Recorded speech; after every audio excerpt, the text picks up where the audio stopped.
The original text of this story contains links back to all referenced prior stories for context.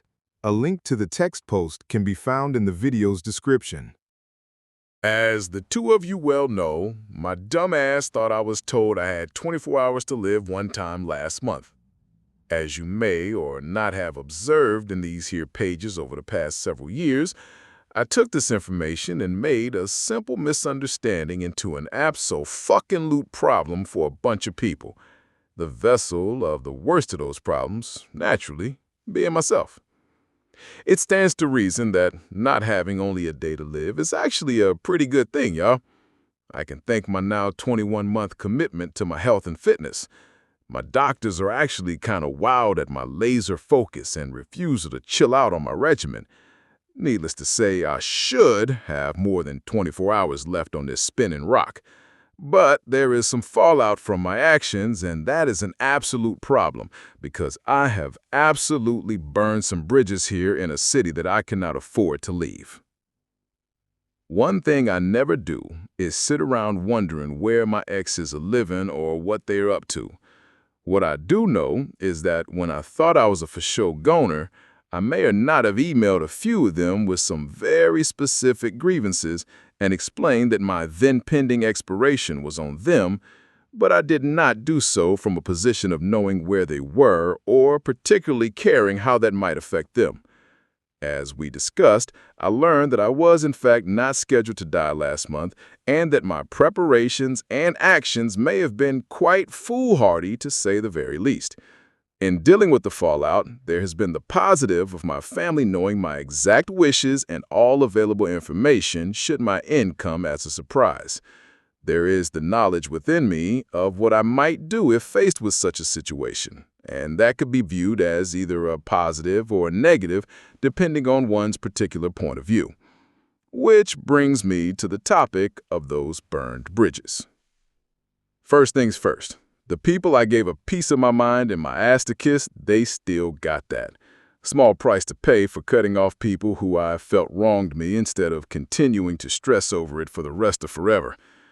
We'll call that a net positive. But I mentioned the exes. As previously discussed, I have been out of the business of checking in anyone I have previously dated. I was never curious about running it back, not before I met my current wife, not between someone I had a wedding with once and meeting wife person, and certainly not since. They were all dust in the wind until I let my inner petty wash over me when I thought there would be no consequences. One thing about me is I don't go outside. I spend a whopping amount of my time outdoors between lawn work and exercise, but the definition of outside in a post-COVID world means more than one is out doing normal-ass things like shopping or dining. I don't do that often because the COVID years taught me just how much I love my own company and that of my dogs. There remains, however, times when I have no choice but to be out in the city. I tend to contain those trips into my lunchtime, noon on weekdays, when I know most normal people will be working and not outside in the city to bug me. It is kind of like having Walmart or even the mall to myself in that way. Imagine my utter bewilderment when I stepped out to the Walmarts week before last and encountered not one, but 3 of the exes I had emailed when I was so sure that I would never be seen again. Some told me to get my ass back in the car and gone home when I saw it redacted in the deli as I walked in. She didn't see me and was apparently just grabbing some food before going home and ruining some other hapless bastard's life. I will just drag it out and not finish my walkthrough too quickly. This is where shit gets wild. I go by electronics to see what PS4 and 5 games are on clearance pricing and assess whether I'm interested enough to make a purchase. By the televisions, I see another recipient of my fire-hot email. What the fuck? Quickly, it's off to the wily tactical maneuvers to duck down and not be seen. I made it out of the electronics department unscathed and thought, fuck it, I'll go check out the Hot Wheels. Ain't nobody gonna be over there in the middle of the day but nerds like me.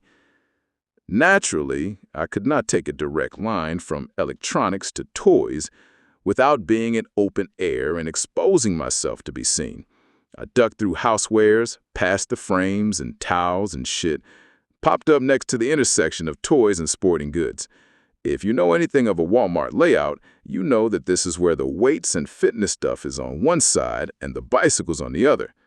I looked both ways, right, then left, and holy fuck! They're talking to each other! I didn't even know they knew each other. This some bullshit. Clearly, there is some biblical transgression that has visited upon me the level of karma that puts me in such a situation. And in my mind, that karma can literally have nothing to do with an email I might have sent.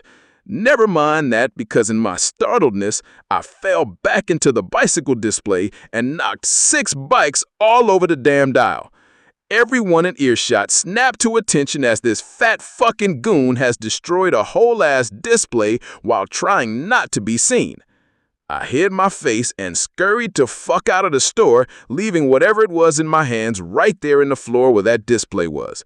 Security attempted to give chase, but I am not near the out-of-shape jackass I have been in the past, and my "it's easier to back into a parking space than it is to back out of one" approach to parking lots came in extra handy this day. I darted right past him. I didn't even care if he took down the tag number. I didn't steal shit. I'd rather explain to the cops why I bolted out the store in such a rush than to actually face what I had done.